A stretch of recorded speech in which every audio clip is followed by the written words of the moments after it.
The cause of about 60 to 70% of all strokes are blockages in the carotid arteries. That is, the carotid artery is the artery that runs right up your neck and carries the bulk of the blood to the brain. There are 4 arteries that carry blood to the brain. The 2 big ones are carotids. Those run right up the front of your neck, like I said. And there are 2 smaller ones called vertebral arteries that run up through your spine. Carotid arteries are responsible for 60 to 70% of all strokes. And the way they're responsible is that plaque or cholesterol and fat builds up in the carotid artery right where it branches in the neck. And that blockage can cause a stroke in a variety of ways. It can cause a stroke by simply closing the artery off completely, and then generally you have a big stroke, or it can cause a small stroke by simply breaking little pieces of cholesterol or plaque off that go up into the brain. And the symptoms that can give you are either weakness on one side or the other, where you suddenly lose function of your arm or hand, you suddenly lose function of your leg, or you can't talk.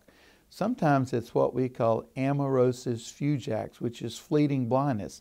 That's simply in one eye, like a window shade coming down over your eye and then going back away. That means a little piece of cholesterol has gone into the artery to the eyeball, and it's a precursor to a big stroke.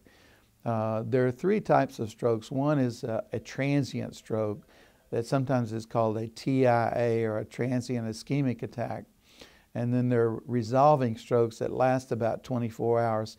TIAs last just a few minutes generally.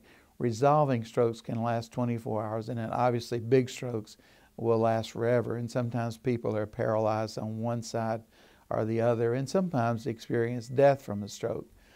So we know if we find somebody with a blocked carotid artery, and if the blockage is more than 60% of the diameter, once you get beyond 60%, the risk of stroke starts climbing.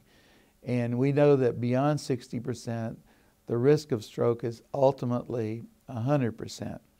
But with the operation to clean that artery out, the risk of stroke becomes a lot lower. And actually, about the only risk of the carotid endarterectomy procedure.